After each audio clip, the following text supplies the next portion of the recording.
नागपुरात एका मायलेकीनं आत्महत्या केली होती आणि त्या आत्महत्येचं गूढ आता उकललेलं आहे। संपत्तीसाठी छळामुळेच नागपुरातल्या आई आणि मुलीनं आत्महत्या केली होती। पती आणि सासूची जमीन नावावर करण्यासाठी सासरचे त्रास देत होते। आरोपी पती, सासरे, सासू, नणंद आणि भाचा यांच्या विरोधात गुन्ह्याची नोंद झाली आहे।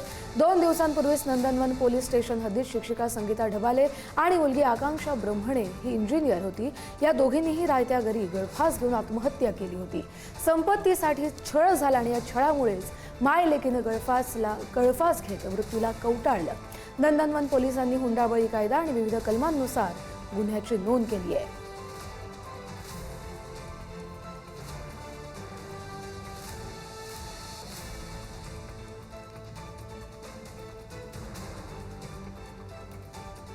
याच संदर्भात अधिकचे अपडेट घेऊया आपले प्रतिनिधी जितेंद्र शिंगाड यांच्याकडून।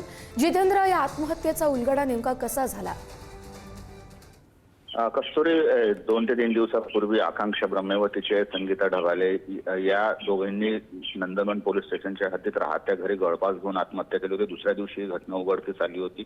आत्महत्येपूर्वी यांनी एक सुसाईड नोट लिहिलेली होती आणि त्यामध्ये त्यांनी नेमकी कसे त्यांचे छळ होतोय किंवा त्यांना कसं मानसिक तणावात आहेत किंवा त्यांच्यावर कशा प्रकारचा दबाव आणला जात आहे याबाबत सखोल लिहिलेलं होतं। सुरुवातीला पोलिसांनी अकस्मात मृत्यूचा गुन्हा दाखल केलेला होता, मात्र नंतर तपासामध्ये महिलेचा पती, त्याचबरोबर सासू सासरे आणि नणंद यांनी संपत्तीसाठी छळ केल्याचं समोर आलेलं होतं। त्यानंतर पोलिसात मृतांच्या नातेवाईकांच्या तक्रारीनुसार मग गुन्हा नोंदवण्यात आला आणि त्यानंतर आता त्यांच्यावर कारवाई करण्यात येणार आहे। त्यामुळे पोलिसांनी विविध कलमांतर्गत या हुंडाबळी कायदा व इतरही कायद्या अंतर्गत जे आरोपी पती आहेत, सासू आहेत, नणंद आहेत यांच्यावर गुन्हे दाखल केले आहेत आणि आता पुढील कारवाई करत आहे। बरं, धन्यवाद जितेंद्र तुम्ही दिलेल्या सविस्तर अपडेटसाठी।